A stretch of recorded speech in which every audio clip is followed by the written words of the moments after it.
Good morning. Live from the town of Babylon, New York. It's me, your host, Ryan O'Neill Williams, and my special guest today is Babylon Town Councilman Anthony Manetta, who is generally in charge of business, right? You're in charge of town business, local business, that sort of stuff. Yep, small business committee chairman. We actually passed that by town resolution when I first got elected to the town council to really focus on small business issues. So, small business is my passion, and then that's one of the things I really focus on as a town councilman. Sort of makes sense, though, right? These are things that I've learned, like doing the whole I Love Babylon thing, meeting with Rich, chit-chatting with him about what's going on with local business, being part of the chambers. Local businesses end up paying the sales tax, and the sales tax that we pay generally comes to our local municipalities, right? And so to have a thriving local business community is to pave your roads and pay for some of the schools and that sort of thing, right? For sure. And, and also along with that, parallel is that, small business is the largest, job generator. Yes. So small business really employs, our neighbors and, the people in our community. So in order to make sure that, we maintain, good job opportunities, we need to make sure our small businesses have the resources that they need to be successful. Right. And, I'm trying to lay it out. I know these things, but I'm trying to lay it out so that everybody sort of understands it. And so so they just started it when did you become councilman? 4 years ago? 5 years ago? Yeah, 2017 I got elected. Okay. And so the town has different committees, there's that each council person sort of oversees. Right. Public safety, parks, veterans, human services, and there wasn't a small business committee. So that was one of the first things that I said, let's make sure we get this up and running, and we are able to put programming and advocacy into place to make sure that our chambers of commerces and our small businesses have the tools that they need. Okay, so but the IDA existed before, right? And for those of you who don't know, it's the IDA is the Industrial Development Association agency. So almost every town, for sure on Long Island, but across the United States has one of those. But in general, when I just got started, I came to, I guess, who was running the IDA at the time, and we had this discussion, and he was saying that generally it wasn't for the kind of businesses that I was talking about, businesses that made less than $1 million in revenue or whatever, startups, we're just getting started, whatever. At the time I was just getting started. And so the conversation was that those businesses generally were helped by the IDA because they were making, I think at the time the cap might have been $5 million. But that existed before, but what you're doing is more for local, small, independent business or for everybody. Yeah, no. So the IDA, the Industrial Development Agency, has been in existence for a while, and they do a great job. One of their main tasks that they do is that they put together incentive programs in order for companies to either move into Babylon, but more importantly, I always like to say more importantly, to stay in Babylon. Okay. Right. So I was the former CEO and director of the Suffolk County Industrial Development Agency. Okay. And, part of like my goal there was to, retain and grow our workforce because there's states that are out there that are working every day, every single day. They are pounding our companies locally to move out of New York State. Okay. And the IDAs are tasked with making sure that, they're able to come to the table and provide incentives in order to maintain these companies to stay. And it could be distributors, manufacturers, IT companies, a whole host of those types of industries that the IDA works on. So to complement that, we at the town work with the IDA, on a host of programs, making sure that, not just big and medium-sized businesses have the resources available, but also small business. And that's kind of like how we work in collaboration with each other. And the IDA is not funded by taxpayer dollars. It's a separate public benefit corporation that has a board of directors, and their budget is derived from fees that companies pay to use the agency.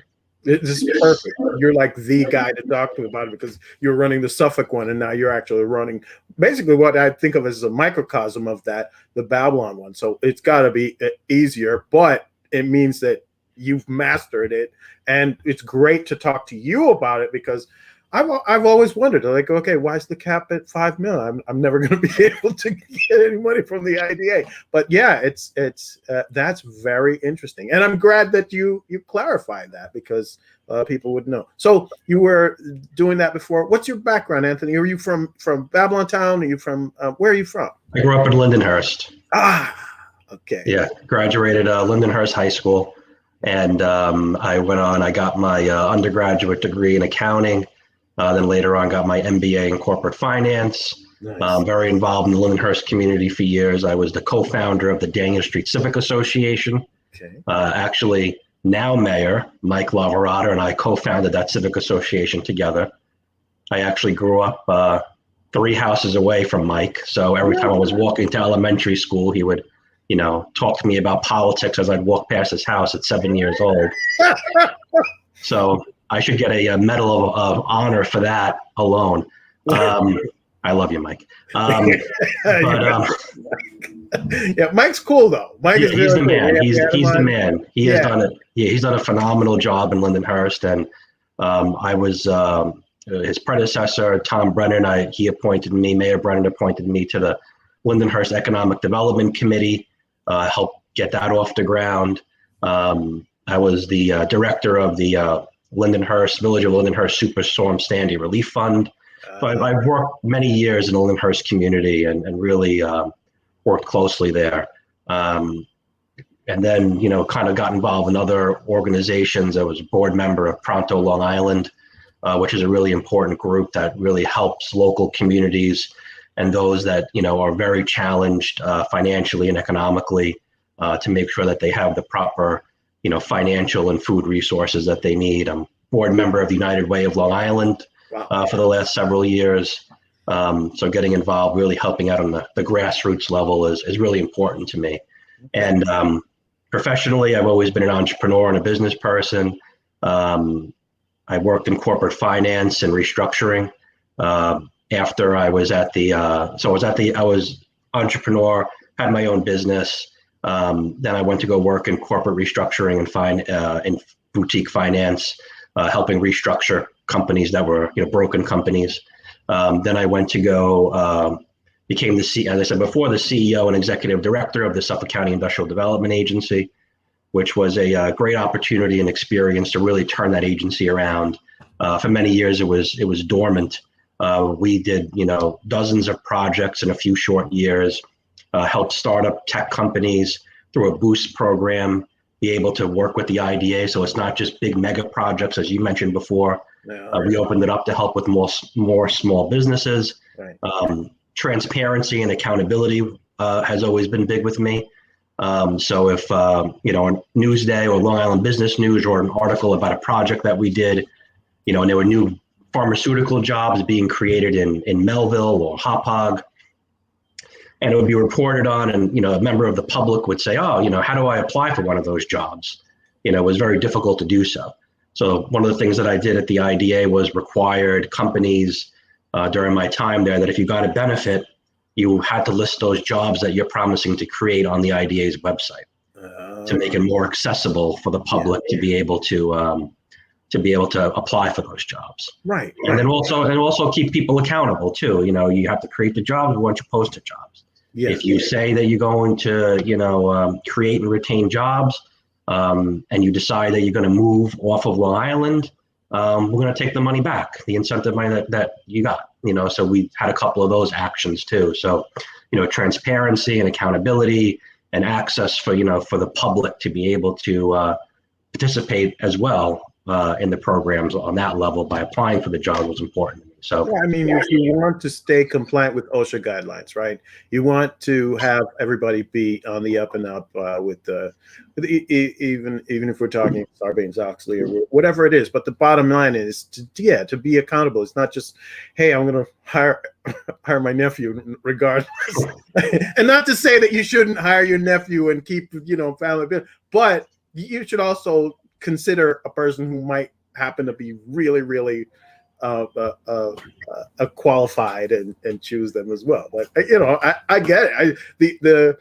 A lot of people say it's family owned and a family run business, and that's just what it is. But I do understand that you want to create some sort of diversity or help yourself to even succeed better by having the best person in the job. So that's great. I like that.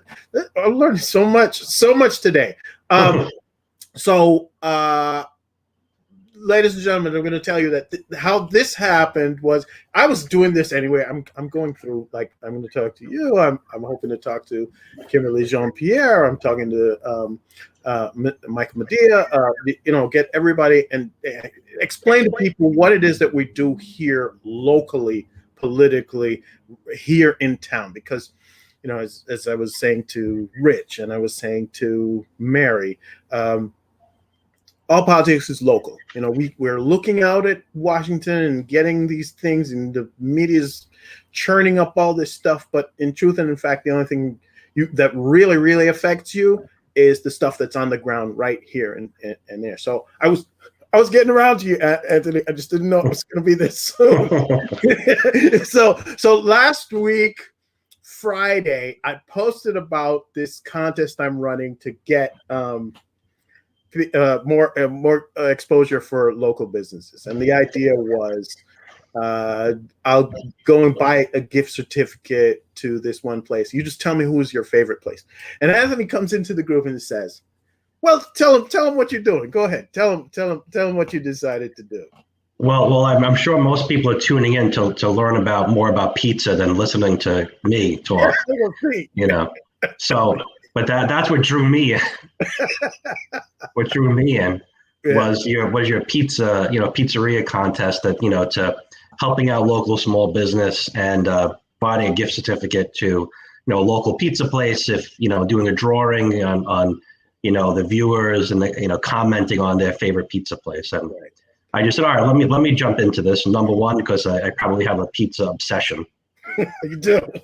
And I think I said in the Babylon Beacon article when I was running for the first time that I was, considering starting a pizza blog, posting, regular slices of pizzerias and having people comment on them. So yes, you drew me in with the pizza contest, and on top of that, to continue, to promote, positive pizza eating, I decided to, throw in some sponsorship dollars and sponsor some additional gift cards for additional pizzerias and small businesses to give the viewers an opportunity to access those as well. Great. So, ladies and gentlemen, if you want to go and check it out, this is the Babylon Delivers contest, is the Babylon Delivers website. If you go, at the top, I think it says, let me see if I can get it. Oh, there it is. Babylon Delivers. So it's on Facebook. But you go down and you're looking for this thing, and you're just going to tell people what your favorite pizza place is or who makes the greatest pizza. And then what's happening is the grand prize winner gets $50 to their favorite pizza place. And Anthony has donated $125 to 5 additional winners as well. So we've got 5 other prizes as well as those. So get in. It closes midnight Sunday coming. So that's when it'll be over, and then we'll choose the prize winner before midday. And then are you going to come hang out with me at at some pizzerias? Why not? But yeah, that would be cool. Like go to these different pizzerias and say, here, we got 5 different places. You go to your favorite place, and that's cool. All right. So, how is business going in Babylon in general? What are you hearing? What's the ear on the ground hearing? What are you hearing? Yeah, I mean, still I would say it's challenging but hopeful. Yeah. That's kind of like the way I can lay it out. Certainly, I would not say that, businesses of any type are, pre-pandemic levels at this point. As we know, since March of last year, which has now been over a year, every business, if you have been able to survive, it has been extremely, stressful, not just on, the business, but probably many people's personal lives too, to try and keep businesses afloat. Right. Everybody had to get creative, change their model up, adapt, move things around to get to this point. And I think at this point, with the more frequency of the vaccines that have been distributed and continue to be distributed, especially with J&J coming online, more sites coming online, more frequency of being able to get available appointments. When they've now yesterday, have dropped the age down to 60 to be able to get a vaccine. I know some people that called up the numbers that are out there, and we're able to get appointments actually this week, which was great to hear. So I think as the vaccines become more widely available and more people are vaccinated, I think that's when we're going to start seeing the tide turning. Restaurant capacity increasing, which that happened again recently. So I think, through the spring, I'm hoping that we're jumping off literally the diving board into summer and we're rocking and rolling. Rich was on. He said he is definitely opening because he's figured out how to do it.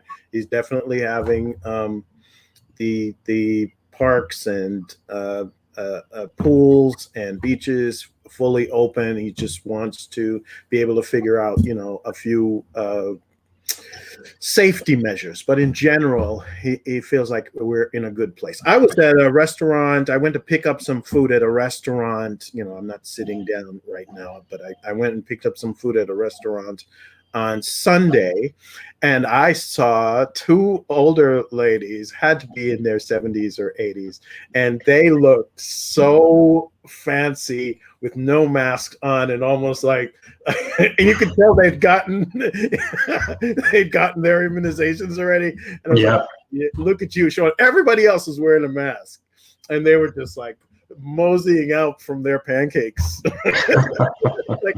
So it's coming, people. I think we're going to get there. I think it's a great thing that we have hope and that it's working out.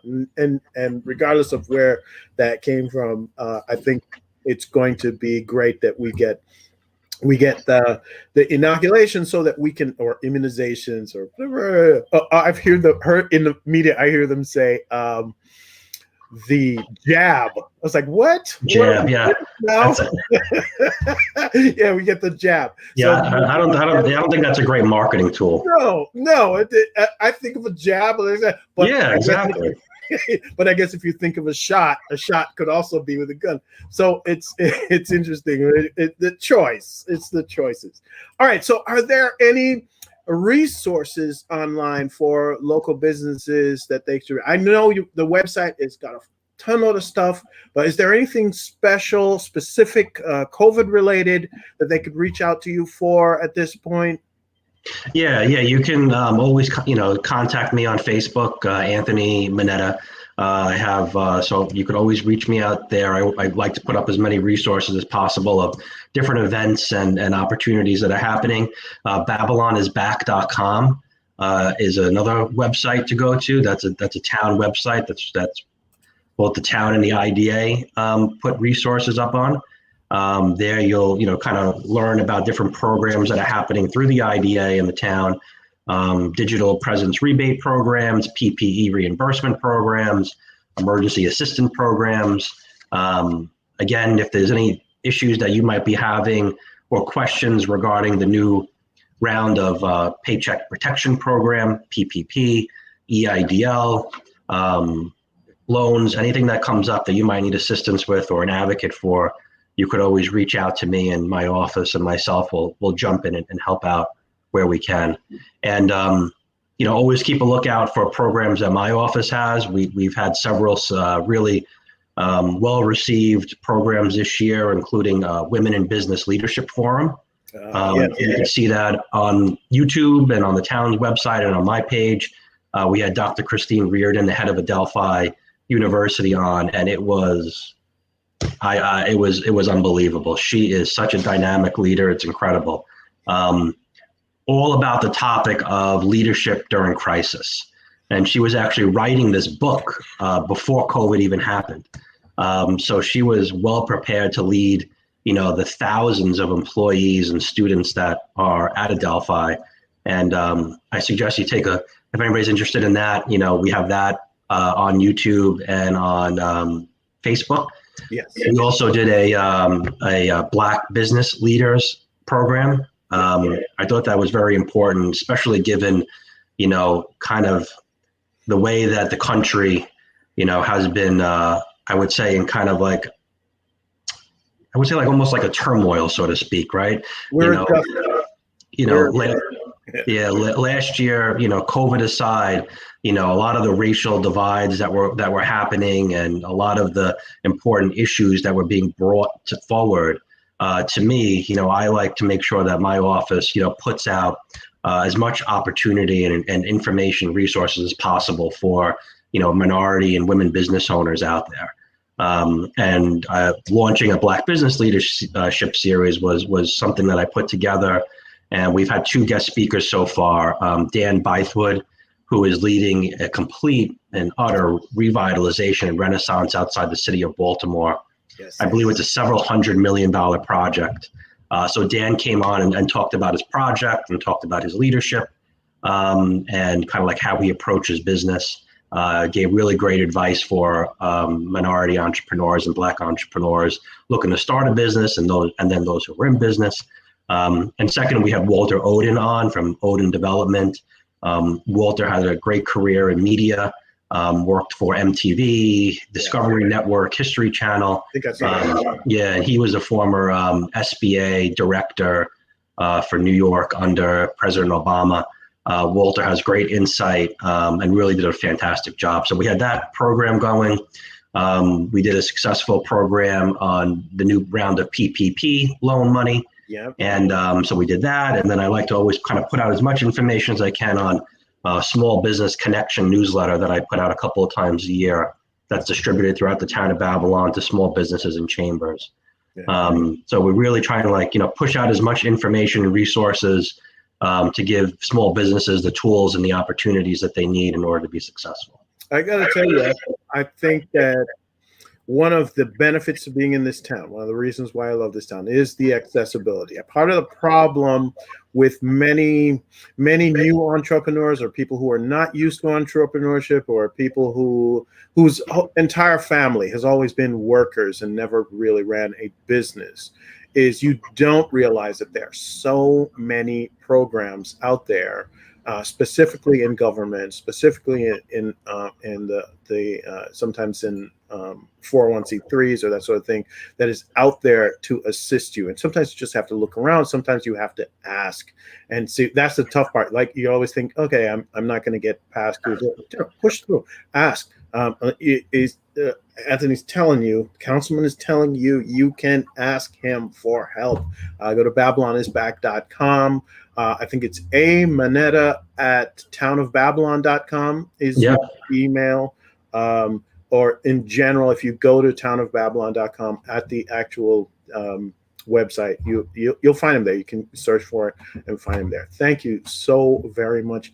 You have anything specific you'd like to tell us about? Well, you pretty much told us a lot of stuff. I love that. I'm looking forward to seeing you eat all these slices of pizza because we're gonna have to go get all that. But also, I'm thinking you were talking about baking too. You were talking about cannolis, and I was like, yeah, yeah. You sent me down a complete and utter path of pizza, pastries, cannolis, Babylon's best cannoli. I mean, forget it. I mean, you really got me going down. I don't know what to tell you. You know what happened? Last year when this was all happening, and my agency was basically changing up because I do events. That's my thing. Here are the events, blah, blah, blah. And so I realized that no, I have to figure out a different way to help people. And then I figured out that about 50%, it's close to 50% of all workers now work in some sort of restaurant or food service industry across the United States. We're not necessarily like the manufacturers that we used to be in the 60s and 70s and 80s.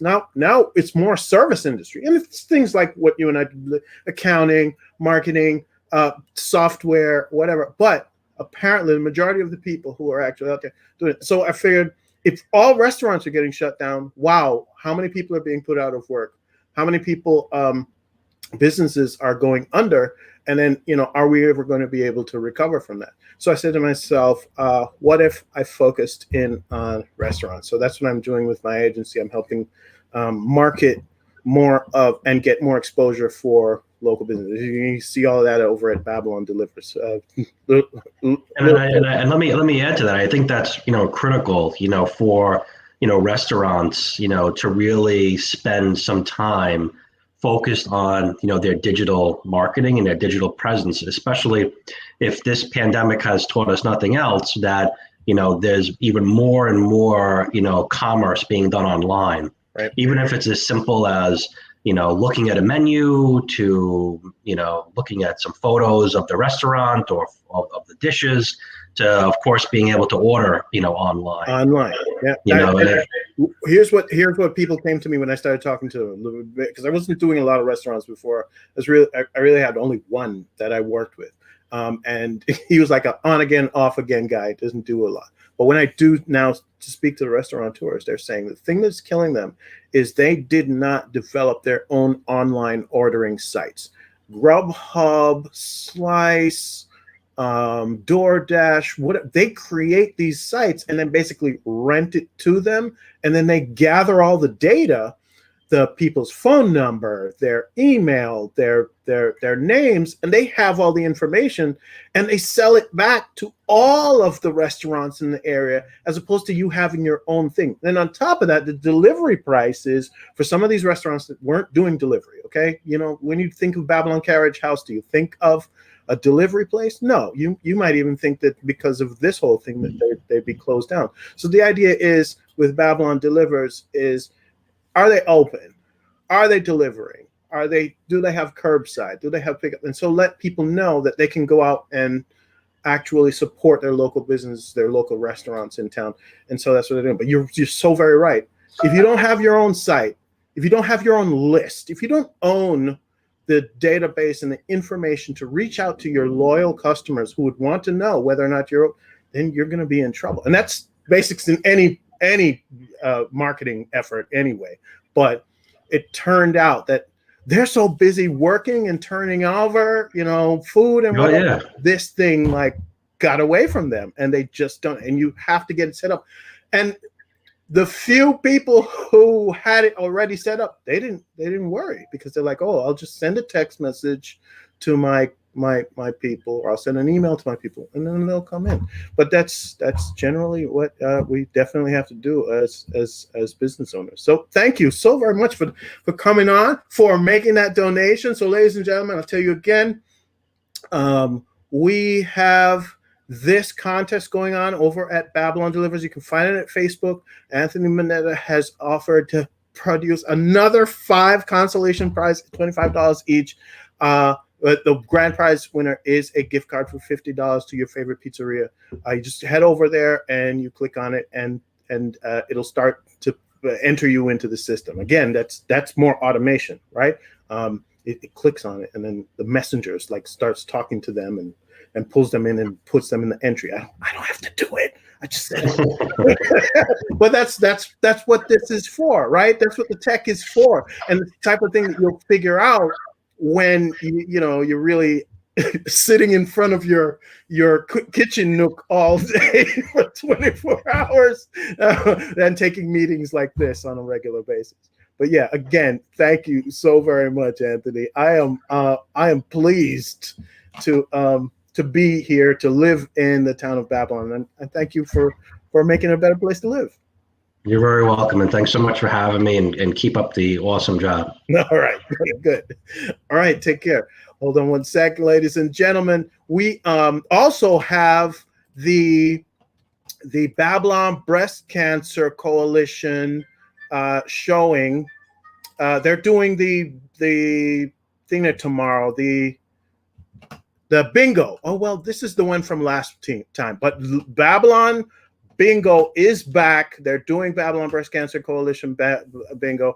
I want to thank you again. Say thanks again to Councilman Anthony Manetta for coming on, and for all of you for watching and hanging out with us here at I Love Babylon. Have a great day.